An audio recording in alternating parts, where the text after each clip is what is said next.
Haleluya, Tuhan Yesus baik, Tuhan Yesus dahsyat, Tuhan Yesus luar biasa. Maju lagi dalam kegerakan Daily Life Kingdom Principle bersama Pendeta Raymond Mantik. Ya, pagi hari ini apa kabar saudara-saudara? Mari kita maju dalam kegerakan Daily Life Kingdom Principle, menghidupi prinsip kerajaan Allah setiap hari dengan cara yang sederhana, yaitu kita membaca Alkitab minimal 1 pasal sampai dengan 3 pasal setiap hari. Bangkit anak-anak Tuhan yang senang membaca Alkitab, ya. Bangkit anak-anak Tuhan yang suka baca Alkitab, karena kita sebagai orang Kristen, kita tidak bisa hidup tanpa Alkitab. Puji Tuhan, Tuhan Yesus dahsyat, Tuhan Yesus luar biasa. Saudara-saudara, saat ini saya lagi ada di kampung, ya. Jadi mohon maaf sebelumnya ya kalau ada gangguan-gangguan signal. Tapi saya harap, saya berdoa biar pemberitaan firman Tuhan pagi hari ini lewat live streaming ini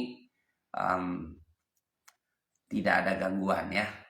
Puji Tuhan. Mari kita datang dengan hati bersyukur kepada Tuhan. Kita menghampiri takhta kasih karunia Allah. Kita datang dengan hati yang sujud menyembah kepada Tuhan. Haleluya, haleluya. Terima kasih Tuhan, terima kasih Tuhan. Terpuji-pujilah nama Yesus. Segala puji, segala hormat, kemuliaan hanya bagi Raja di atas segala raja.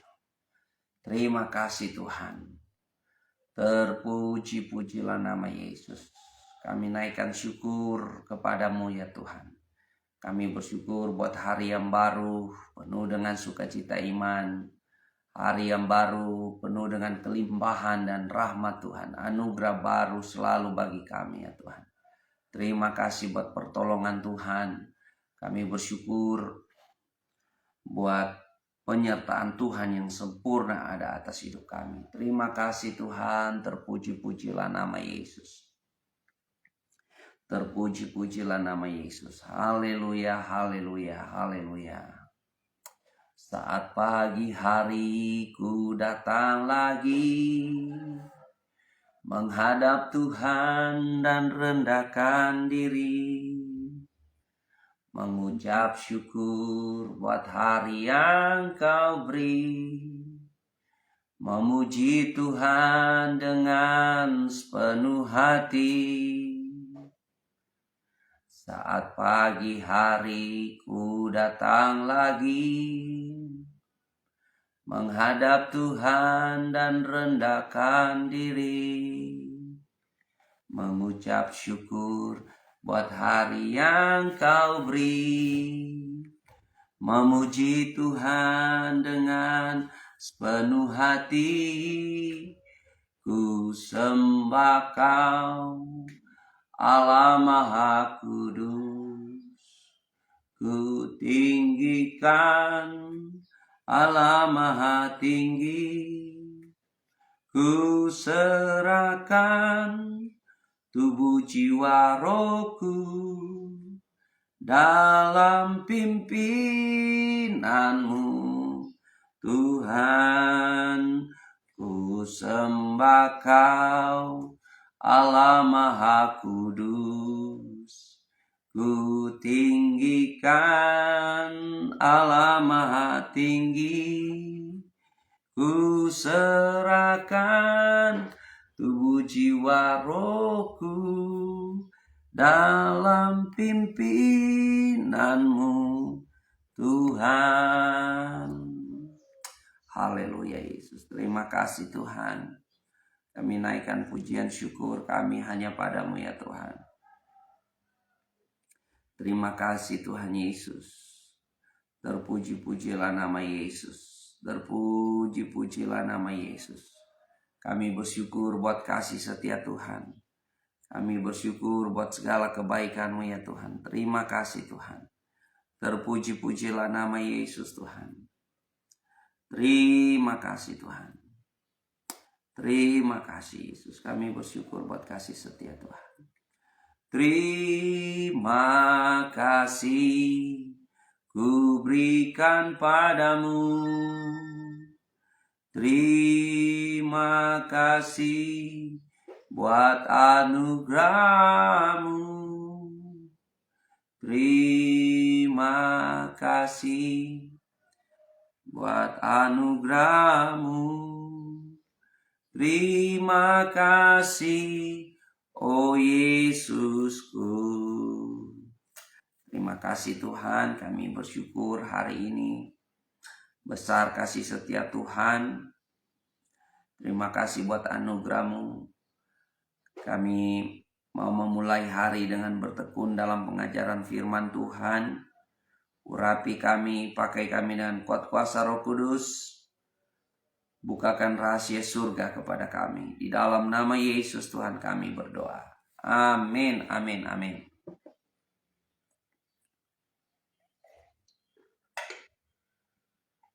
Puji Tuhan, Tuhan Yesus memberkati, menyapa Pendeta Henry Paliama. Semangat. Terima kasih sudah hadir bersama-sama. Juga buat Sarah Pak Endong.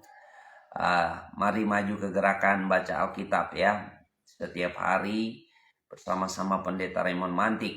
Kita ada kegerakan Daily Life Kingdom Principle. Menghidupi prinsip kerajaan Allah setiap hari dengan membaca Alkitab. Jadi penting sekali kita anak-anak Tuhan sekarang ini kita harus tekun setiap hari kita membaca Alkitab sebagai makanan rohani kita ya. Saya sudah selesai dengan kitab 2 Korintus dan akan ke kitab Galatia.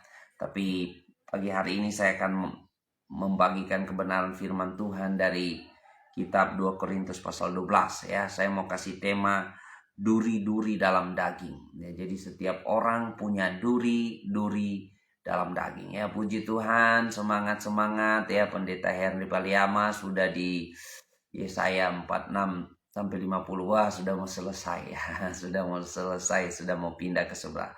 Oke, ya jadi teman-teman kalau saudara mau membaca Alkitab, mulailah dari Injil Matius ya, kalau bagi saudara yang baru mulai membaca Alkitab. Tapi kalau saudara sudah biasa baca Alkitab ya, silakan dari mana saudara membaca. Yang penting kita komitmen, kita konsisten. Ingat baca Alkitab itu moodnya mau makan ya, karena Tuhan Yesus ajarkan bahwa manusia tidak hidup dari roti saja, tapi dari setiap firman yang keluar dari mulut Allah. Dan yang kedua, firman Tuhan juga mengajarkan bahwa kamu memang sudah bersih oleh firman yang kukatakan kepadamu ya, di Yohanes 15 ayat 3. Jadi firman Tuhan datang membersihkan kita. Saya percaya kalau kita dalam kerangka makan, mandi ya, setiap hari kita nggak pernah bosan makan dan mandi setiap hari ya. Jadi kalau kita baca Alkitab dengan mood makan makanan rohani dan bersihkan hati, bersihkan pikiran kita dengan firman Tuhan, maka kita tidak akan pernah bosan untuk baca Alkitab ya. Puji Tuhan, Tuhan Yesus dahsyat. Saudara-saudara, mari kita akan melihat kebenaran firman Tuhan di dalam 2 Korintus pasal 12 ya. 2 Korintus pasal 12 ayat 1 sampai dengan ayat yang ke-10.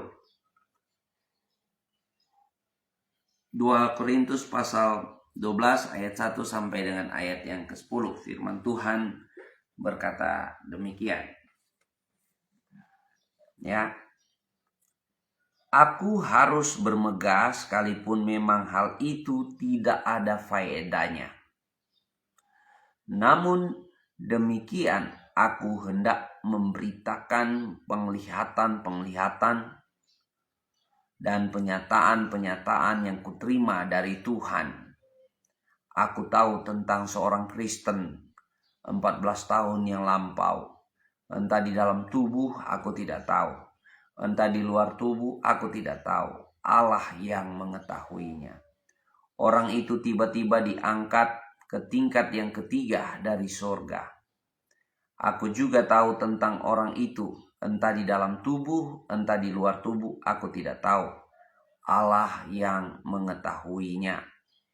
Ia tiba-tiba diangkat ke Firdaus, dan ia mendengar kata-kata yang tak terkatakan, yang tidak boleh diucapkan manusia.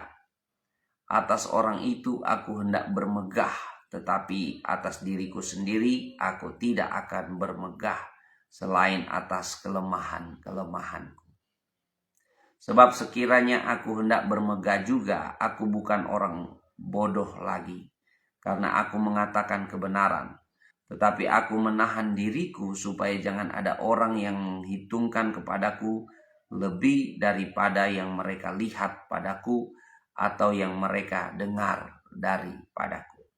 Dan supaya aku jangan meninggikan diri karena penyataan-penyataan yang luar biasa itu, maka aku diberi suatu duri di dalam dagingku, yaitu seorang utusan iblis untuk mengocoh aku, supaya aku jangan meninggikan diri. Tentang hal itu aku sudah 3 kali berseru kepada Tuhan, supaya utusan iblis itu mundur daripadaku. Tetapi jawab Tuhan kepadaku, cukuplah kasih karuniaku bagimu, sebab justru dalam kelemahanlah kuasaku menjadi sempurna. Sebab itu terlebih suka aku bermegah atas kelemahanku, supaya kuasa Kristus turun menaungi aku. Karena itu aku senang dan rela di dalam kelemahan, di dalam siksaan, di dalam kesukaran, di dalam penganiayaan dan kesesakan oleh karena Kristus. Sebab jika aku lemah, maka aku kuat. Puji Tuhan. Tuhan Yesus dahsyat, Tuhan Yesus luar biasa. Halo Cinan, terima kasih ya sudah ada bersama-sama dengan Pendeta Raymond Wantik, juga ada Mistri Maria. Shalom, shalom, semangat, semangat ya. Kita lagi di kampung, saudara-saudara. Ya mohon maaf ya sebentar kalau ada gangguan-gangguan signal. Tapi pagi hari ini mari kita buka hati kita, saudara, untuk diajar oleh firman Tuhan. Nah, saudara-saudaraku yang kekasih dalam Tuhan, tema kita pagi hari ini duri-duri dalam daging. Ya, jadi setiap kita ada duri-duri dalam dagingnya. Ya. Kenapa Tuhan mengizinkan duri dalam daging di dalam kehidupan Paulus? Ya, karena Paulus ya, punya pengalaman yang luar biasa. Dia adalah saksi mata terakhir abad pertama, saksi mata terakhir Yesus bangkit. Ya, dia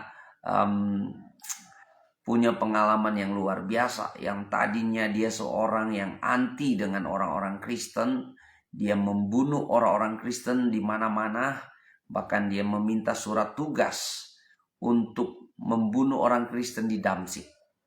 Dan dalam perjalanannya ke Damsyik itu, dia mengalami perjumpaan dengan Yesus Kristus. Lewat perjumpaan itu, saudara, Yesus mengutus dia, memilih Paulus untuk menjadi rasul bagi orang-orang non-Yahudi. Makanya kerasulan Paulus itu sangat jelas.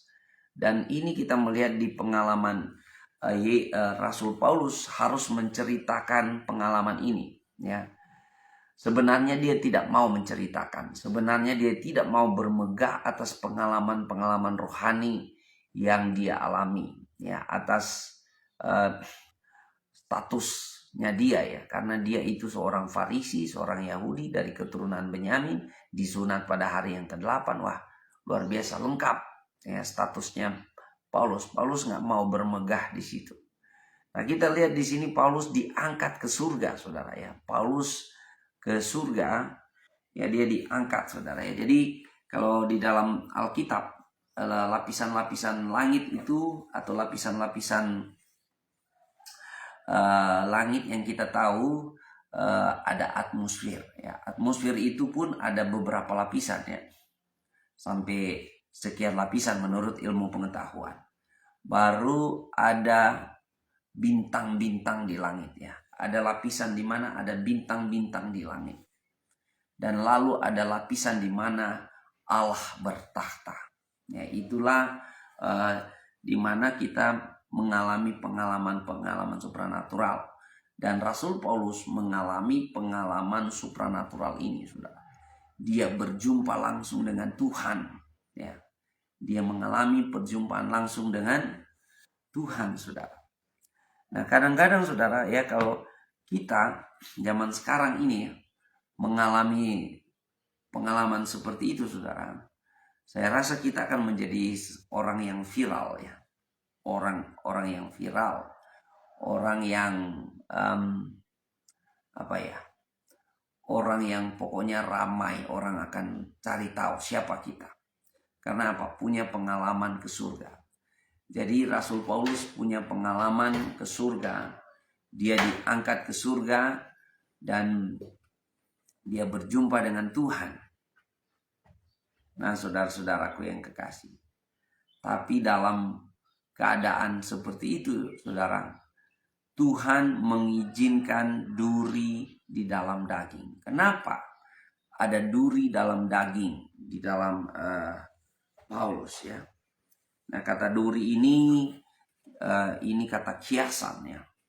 Kata duri ini dalam menyampaikan mengenai ya, barangkali itu bisa menjadi pergumulan Paulus secara pribadi ya. Itu bisa jadi sakit penyakit yang ada pada Paulus, atau penderitaan atau kesukaran atau kelemahan-kelemahan fisik ya yang ada pada Paulus. Kita tidak tahu persis ya, tetapi bukan pencobaan untuk berdosa. Kalau coba kita lihat di Galatia 4 ayat 13 sampai 14 ya.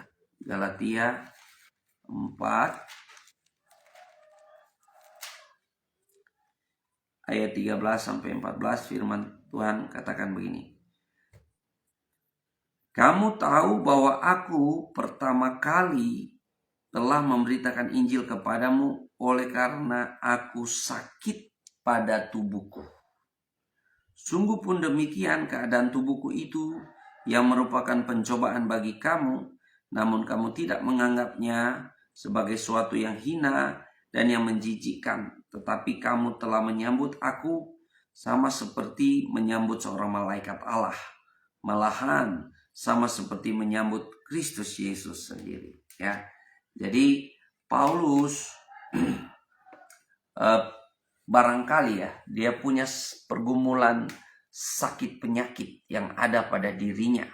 Bahkan dia sudah bergumul berkali-kali untuk sembuh ya. Dia sudah 3 kali berseru untuk sembuh dari sakit penyakit itu. Tapi Tuhan berkata, cukuplah kasih karuniaku bagimu. Justru ya, kuasaku dalam kelemahanlah kuasaku menjadi sempurna. Haleluya. Ya, jadi tidak gampang ya, saudara-saudara. Jadi bisa jadi itu sakit penyakit yang Tuhan izinkan ada dalam diri Paulus. Dan saya juga pernah mengalami sakit penyakit. Pendeta juga manusia, benar nggak? Pendeta-pendeta, Anda juga manusia. Anda mengalami sakit penyakit nggak? Ya, saya melihat banyak pendeta yang Tuhan pakai luar biasa ya, waktu dia melayani ada mujizat kesembuhan, mujizat kelepasan. Tapi dia juga harus bergumul dengan sakit penyakit dirinya sendiri, atau bahkan keluarganya, atau bahkan anaknya atau istrinya. Supaya apa? Supaya orang itu tidak bermegah atas dirinya sendiri.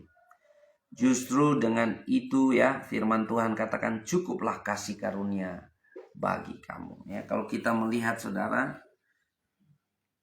duri dalam daging ini ya bisa jadi sakit penyakit, juga bisa jadi dihubungkan dengan kegiatan roh jahat atau berasal dari roh jahat yang diizinkan, namun dibatasi oleh Allah ya. Artinya seperti Ayub yang mengalami ujian dan cobaan, demikian juga Paulus mengalami ujian dan cobaan.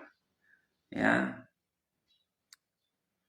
Yang berikut saudara, duri dalam daging ini pada saat yang sama duri dalam daging ini diberikan untuk mencegah dia menjadi sombong atas penyataan-penyataan yang telah dia terima. Ya, jadi Paulus ini rasul besar ya, melakukan mujizat yang luar biasa. Saudara bayangkan ya, orang kena bayang mereka sembuh, bangkitkan orang mati ya. Eutikus yang lagi nonton menyaksikan pemberitaan Injil Rasul Paulus waktu Paulus mengajar, dia jatuh dari tingkat 3 ya. Tingkat berapa ya? Tingkat 3 ya. Orang jatuh dari tingkat 3 itu pasti akal sehat mati itu. Tapi dia bisa bangkit lagi, didoakan oleh Rasul Paulus ya. Jadi Rasul Paulus punya pengalaman-pengalaman fenomenal, pengalaman-pengalaman luar biasa. Tapi dia tidak suka megahkan pengalaman-pengalaman rohnya. Nah, tapi kenapa dia harus ceritakan ini di kitab 2 Korintus pasal 12? Karena jemaat di Korintus telah diracuni oleh orang-orang Yahudi plus ya.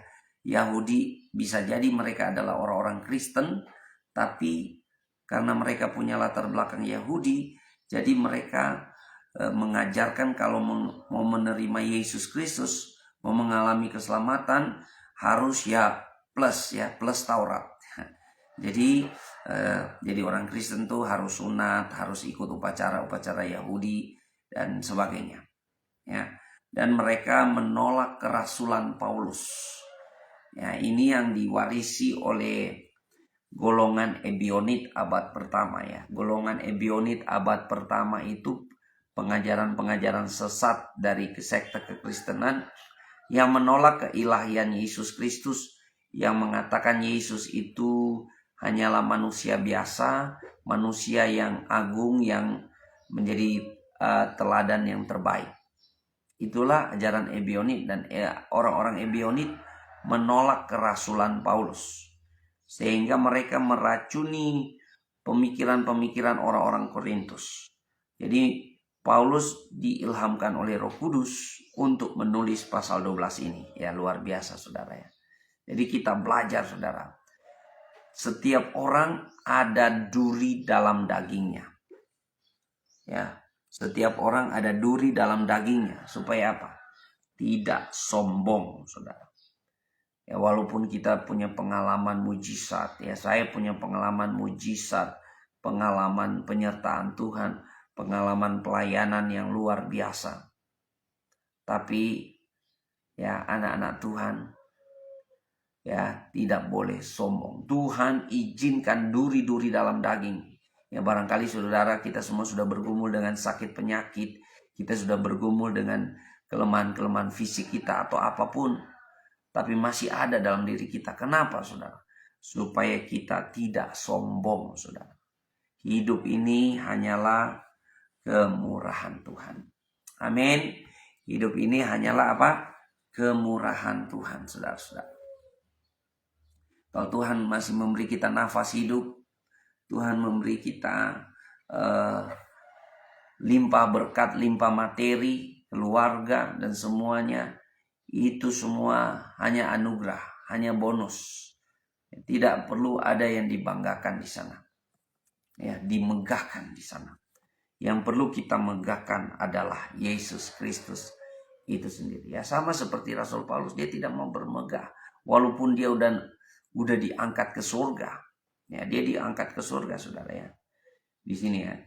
Sekali lagi di ayat 4 dikatakan, ia tiba-tiba diangkat ke Firdaus dan ia mendengar kata-kata yang tak terkatakan, yang tidak boleh diucapkan manusia. Atas orang itu aku hendak bermegah, tetapi atas diriku sendiri aku tidak akan bermegah.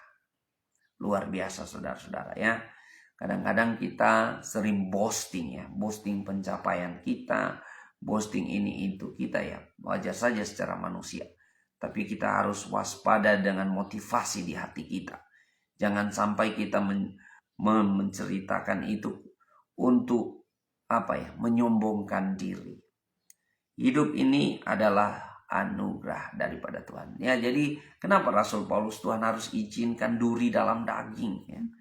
Ya, barangkali itu sakit penyakit, barangkali itu sama seperti peristiwa Ayub di mana Tuhan meluaskan iblis berperkara dalam kehidupannya. Ya, tapi itu mengajarkan untuk Paulus tidak sombong. Ya. Dan saya percaya untuk kita juga ya. Jadi ini ditulis supaya kita belajar dari kehidupan Paulus agar kita tidak sombong walaupun kita punya pencapaian yang luar biasa, kita punya pengalaman rohani yang dahsyat ya. Kita punya story-story pelayanan yang hebat ya, tidak menjadi alasan untuk kita bermegah selain Yesus Kristus. Nah, ini luar biasa ya. Dan ini juga ya, duri dalam daging ini saudara membuat Paulus lebih bergantung kepada kasih karunia Allah. Ya, kalau kita melihat bersama-sama ya, luar biasa ya, membuat kita bergantung kepada kasih karunia Allah. Kita melihat di Ibrani 12 ayat 10. Ya, Ibrani 12 ayat 10 firman Tuhan berkata demikian. Sebab mereka mendidik kita dalam waktu yang pendek sesuai dengan apa yang mereka anggap baik. Tetapi Dia menghajar kita untuk kebaikan kita, supaya kita beroleh bagian dalam kekudusannya Tuhan. Haleluya. Tuhan Yesus dahsyat. Saudara-saudara, setiap orang Kristen pasti ada padang gurunnya. Kanan. Tuhan punya sekolah ya, saya mengalami. Saya sekolah Alkitab 5 tahun. Selama pelayanan ikut pelatihan, ikut pembimbingan, ikut seminar sana sini ya, selama hampir 20 tahun ya. Pelayanan saya gembala di sini sudah hampir 15 tahun di sini. Tiap tahun ya, tiap bulan berapa kali ikut pelatihan ini, pelatihan itu. Sekolah-sekolah, pembimbingan informal yang kita miliki, itu baik, itu penting. Tapi itu tidak seberapa saudara. Tidak seberapa dibandingkan dengan sekolahnya Tuhan. Sekolahnya Tuhan ya. Tuhan mengizinkan kita mengalami penderitaan. Tuhan izinkan kita mengalami kekurangan barangkali. Tuhan izinkan kita mengalami sakit penyakit. Persoalan, pergumulan terjadi dalam keluarga. Untuk apa saudara? Mendidik kita. Supaya kita hidup kudus. Hidup bergantung kepada Tuhan. Ya, luar biasa. Jadi setiap kita saudara-saudara punya sekolah padang gurunnya, saudara. Sekolah padang gurunnya. Lihat bangsa Israel, kenapa mereka terputar-putar di padang gurun selama 40 tahun. Yang mana mereka boleh pergi itu ya, dari Mesir ke Yerusalem, ke tanah perjanjian pada waktu itu, hanya butuh 40 hari saja. Hanya butuh 40 hari untuk ke sana. Bahkan sekarang ini ya, bagi orang-orang yang sudah ke sana saudara, pesawat dari Mesir, dari Kairo ke Yerusalem itu cuma tidak sampai setengah jam pesawat. Kalau bus ya beberapa jam ya, untuk bisa pindah daerah ya, dari Mesir ke sana. Kenapa orang Israel harus 40 tahun di padang gurun? Yang sebenarnya mereka bisa masuk ke tanah perjanjian itu 40 hari cukup, saudara. Kenapa? Karena Tuhan harus mendidik mereka agar mereka siap hidup di tanah perjanjian. Ya, mereka mengalami mujizat, mereka mengalami perkara-perkara ajaib, tapi mereka tegar tengkuk mereka tidak percaya, saudara-saudara. Akhirnya saudara, Tuhan harus muter satu generasi. Tuhan harus muter satu generasi sehingga generasi yang tidak percaya tidak masuk ke tanah perjanjian. Hanya Yosua dan Kaleb dan generasi yang muda yang masuk ke tanah perjanjian. Wah, ini luar biasa saudara. Pelajaran rohaninya luar biasa. Kenapa saudara? Kalau Anda tidak bergantung kepada Tuhan, tidak mengandalkan Tuhan, Anda bagaikan terputar-putar di padang gurun selama 40 tahun. Anda bagaikan terputar-putar di padang gurun selama 40 tahun. Jadi saya percaya setiap orang yang dipakai Tuhan akan dididik oleh Tuhan. Setiap orang yang akan diutus oleh Tuhan akan dididik oleh Tuhan, dan pengalaman dengan Tuhan itu penting. Sama dengan Rasul Paulus. Sama dengan Rasul Paulus saudara ya. Sekolah Taurat di sekolah yang terhebat zaman itu. Rasul Paulus punya didikan di bawah didikan Gamaliel. Gamaliel ya, jadi mereka itu adalah sekolah Taurat paling hebat abad 1. Ya, dan sebelumnya ya, pada zaman itu tentunya. Paulus jebolan sana saudara. Dia kalau punya kenangan masa lalu ya, dia punya prestasi pendidikan yang cemerlang, yang gemilang. Dia punya posisi dan status sosial yang luar biasa karena dia golongan imam-imam ya. Dia salah satu leaders. Ya, ini luar biasa saudara. Tapi itu tidak menjadi dasar dia bermegah. Waktu dia berjumpa dengan Yesus, Yesus mendidik dia sedemikian rupa. Yesus melatih dia sedemikian rupa. Dan bahkan Yesus harus bawa dia mengalami pengalaman terangkat ke surga. Luar biasa saudara. Jadi setiap kita akan dididik oleh Tuhan di sekolah padang gurunnya Tuhan. Kalau kita ya lulus, kita nggak perlu 40 tahun saudara. 40 hari cukup. Jangan 40 tahun Tuhan. 40 hari cukup kita lulus ya. Makanya firman Tuhan di sini ya, di pasal 13 di sini dikatakan, ujilah dirimu sendiri ya, pasal 13 ayat 5. Ujilah dirimu sendiri apakah kamu tetap tegak di dalam iman. Selidikilah dirimu apakah kamu tidak yakin akan dirimu bahwa Kristus Yesus ada di dalam diri kamu. Sebab jika tidak demikian kamu tidak tahan uji. Haleluya. Jadi setiap kita saudara, kenapa ada duri dalam daging di dalam setiap orang percaya? Karena Tuhan menguji, Tuhan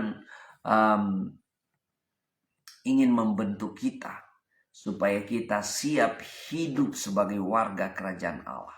Saya percaya kehidupan kita saat ini yang ada ketika kita menantikan kedatangan Tuhan Yesus yang kedua kali, kehidupan kita adalah dalam rangka persiapan ya. Dalam rangka persiapan, mempersiapkan diri supaya kita hidup dalam kerajaan Allah ya, baik sekarang maupun kerajaan Allah yang akan dinyatakan oleh Yesus Kristus ketika dia datang kembali, saudara-saudara ya. Jadi dahsyat firman Tuhan pagi hari ini. Jadi kalau saudara sedang bergumul dengan sakit penyakit, Tuhan, saya sudah setia melayani Tuhan. Kenapa saya harus ada begini? Kenapa harus ada begitu? Dan sebagainya. Kenapa ada pergumulan ini dan begitu? Barangkali Tuhan mengizinkan duri dalam daging sama seperti Rasul Paulus mengalaminya. Supaya apa? Kita tidak sombong dan berserah diri, bergantung penuh kepada Tuhan. Sebagai anak-anak Tuhan, yang Tuhan mau kepada kita adalah bergantung penuh kepada Tuhan dalam segala hal. Dalam hukum kerajaan Allah, saudara ya, kalau kita bergantung kepada Tuhan, bergantung kepada Raja, maka Raja yang akan bertanggung jawab dalam kehidupan kita. Ya, makanya kesejahteraan warga kerajaan Allah adalah kemuliaan raja di atas segala raja. Itulah dalam kerajaan, saudara ya.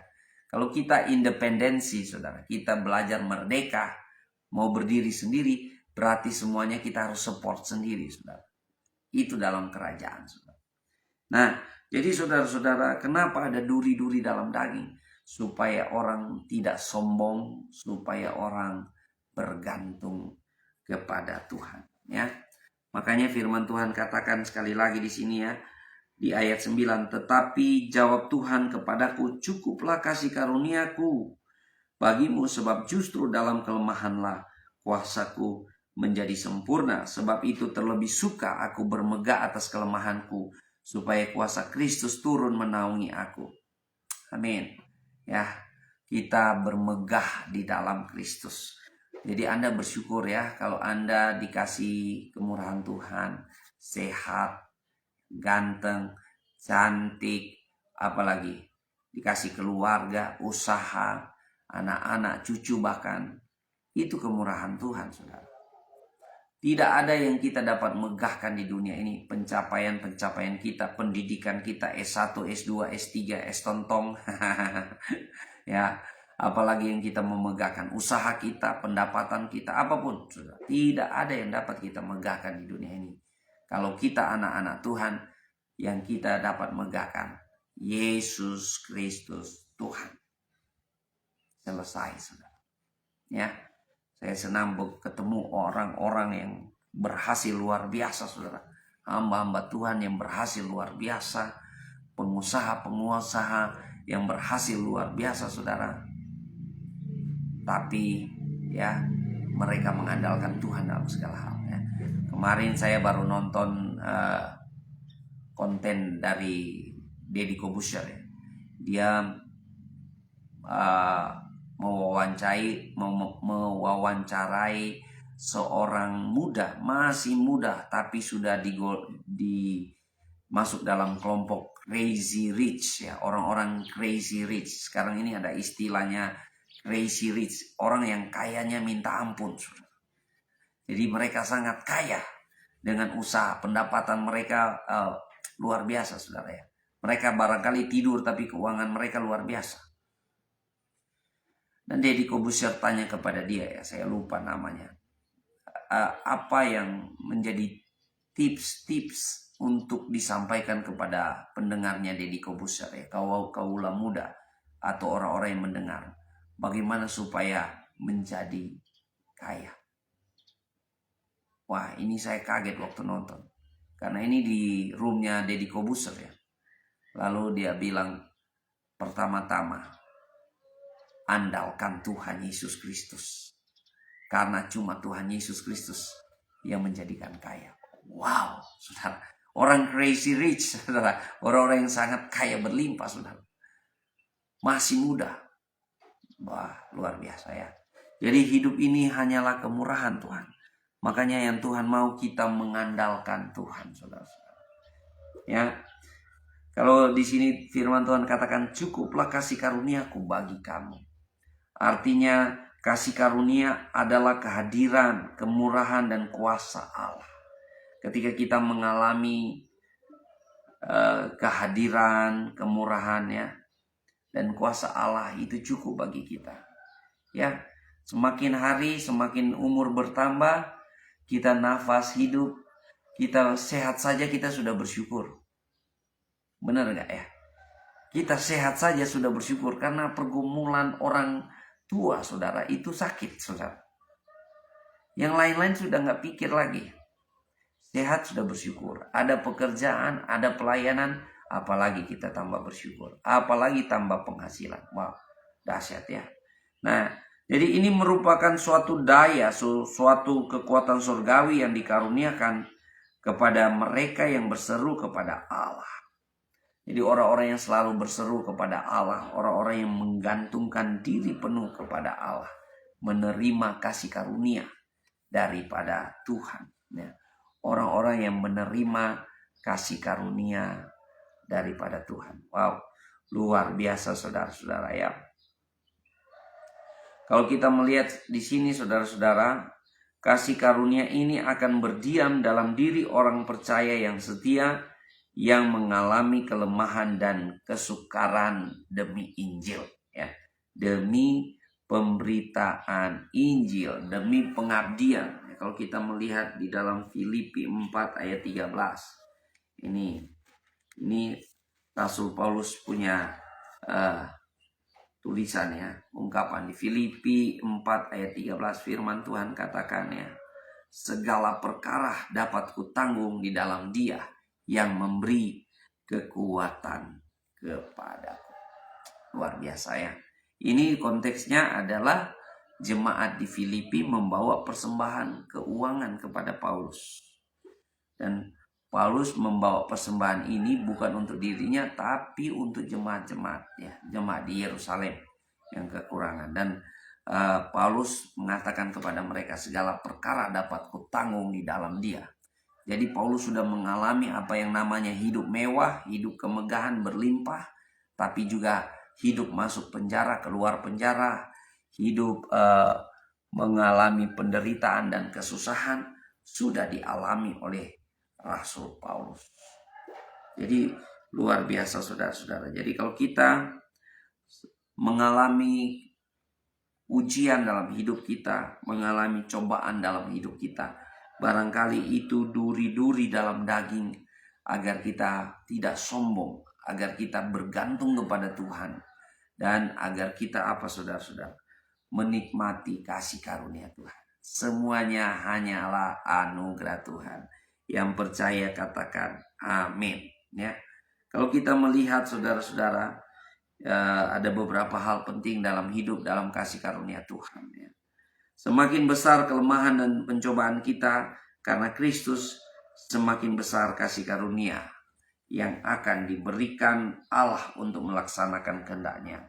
Apa yang dikaruniakannya akan selalu cukup bagi kita untuk menjalankan kehidupan sehari-hari, melayaninya, dan memikul penderitaan atau duri di dalam daging itu.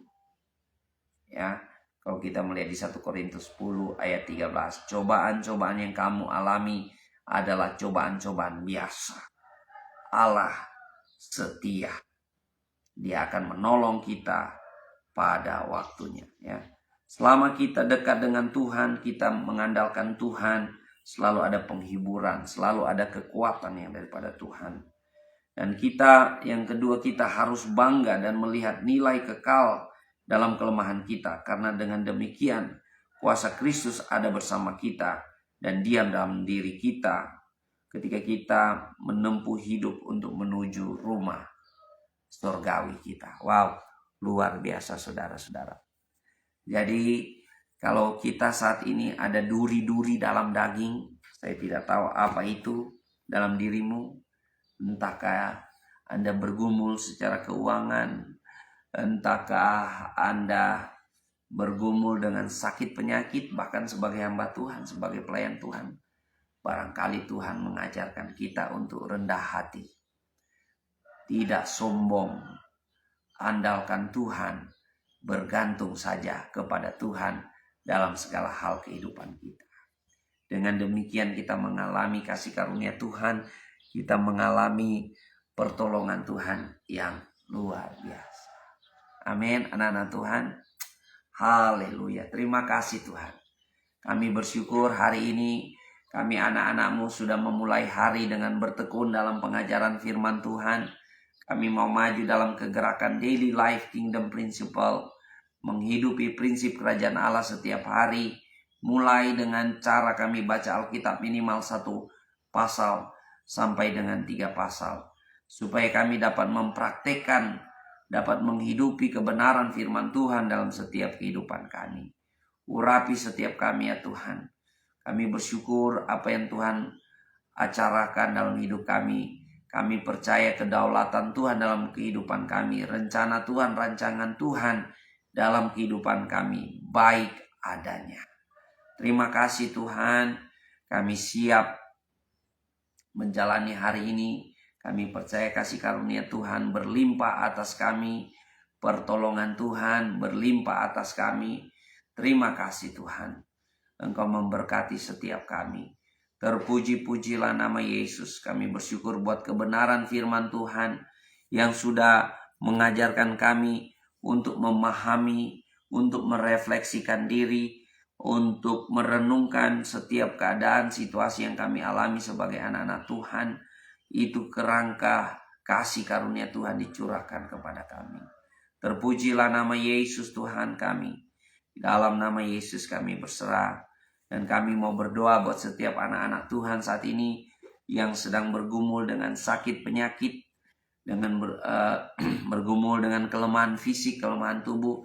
Kami berdoa di dalam nama Yesus. Kami percaya oleh bilur-bilur darah Yesus yang menyucikan dan menyembuhkan, ada kesembuhan, ada kelepasan di dalam nama Yesus. Segala sakit penyakit kolesterol, darah tinggi, diabetes, gagal ginjal, kanker tumor, segala sakit penyakit, artritis, radang sendi, radang nyeri, asam urat dan sebagainya. Kami berdoa di dalam nama Yesus, kesembuhan, kelepasan daripada Tuhan terjadi. Orang-orang yang mengalami depresi, orang-orang yang mengalami stres, orang-orang yang mengalami belenggu-belenggu kegelapan dalam dirinya, kami berdoa di dalam nama Yesus. Orang-orang yang mengalami kepahitan, kebencian, amarah, orang-orang yang mengalami kebimbangan, ketakutan, kekhawatiran, kegelisahan, kami berdoa damai sejahtera daripada Tuhan terjadi, kelegaan yang daripada Tuhan terjadi di dalam nama Tuhan Yesus Kristus. Terima kasih Tuhan, kami berserah. Kami percaya hari ini kami ada dalam perlindungan Tuhan, ada dalam penyertaan Tuhan, ada dalam pertolongan Tuhan. Kami sehat, kami kuat, kami bahagia. Engkau menjadikan keluarga kami rukun dan damai, keluarga kami bahagia berlimpah. Engkaulah yang menyediakan, yang mencukupkan bagi kami. Terima kasih Tuhan, terpuji-pujilah nama Yesus. Kami siap menjalani hari dengan kemenangan yang daripada Tuhan Yesus Kristus. Haleluya, haleluya. Amin, amin, amin. Puji Tuhan, saudara-saudara yang kekasih dalam Tuhan. Terima kasih sudah bergabung bersama-sama dengan streaming dari Pendeta Raymond Mantik. Saudara boleh mengikuti di jalur merah, jalur hitam, dan jalur warna-warna ya. Pemberitaan-pemberitaan kebenaran firman Tuhan silakan di follow. Dan kalau saudara mau menabur dalam pelayanan, silakan saudara menabur ya. Tuhan Yesus memberkati kita. Dan saudara-saudaraku yang kekasih dalam Tuhan, mari kita maju ke gerakan Daily Life Kingdom Principle, menghidupi prinsip kerajaan Allah setiap hari, mulai dengan cara yang sederhana, yaitu membaca Alkitab minimal 1 pasal sampai dengan 3 pasal. Ya, saya menyapa hamba Tuhan luar biasa senior kita, Pak hamba Tuhan Diaspora Padang. Ya, terima kasih sudah datang bersama-sama di live streamingnya Pendeta Raymond Mantik. Dan saudara-saudara, mari kita maju ke gerakannya. Kalau kita di gereja kita secara nasional, kita ada kegerakan baca Alkitab ya, minimal 1 pasal sampai 3 pasal ya. Tapi kalau mau 4 pasal, 5 pasal silakan. Jadi baca Alkitab setiap hari. Kenapa saudara? Karena kalau kita tidak baca, tidak mungkin kita mengerti. Ya, kita yang sesuatu yang tidak kita mengerti, tidak mungkin kita lakukan. Jadi kita tidak melakukan sesuatu yang kita tidak mengerti. Itu sudah jelas. Dan saudara, kalau saudara mengalami kuasa Tuhan, semakin saudara melakukan, semakin saudara praktek firman Tuhan, semakin saudara mengalami kuasa Tuhan. Jadi kalau saudara sedikit melakukan, sedikit praktek, saudara sedikit mengalami kuasa Tuhan. Kira-kira seperti itu ya. Jadi semakin kita lakukan itu firman Tuhan, kita semakin mengalami kuasanya. Ya, jadi puji Tuhan, mari baca Alkitab sama-sama saudara. Saya percaya Roh Kudus akan menuntun kita pada kebenaran, dan Roh Kudus akan mengingatkan kita kepada apa yang Tuhan Yesus ajarkan. Jadi saudara-saudara, kalau saudara baca Alkitab, ini luar biasa. Yesus sendiri yang akan memuridkan saudara. Ya, puji Tuhan. Tuhan Yesus dahsyat, Tuhan Yesus luar biasa. Mari kita maju bersama-sama dalam kegerakan ya, bangkit komunitas yang baca Alkitab setiap hari. Ya, puji Tuhan, Tuhan Yesus memberkati. Haleluya.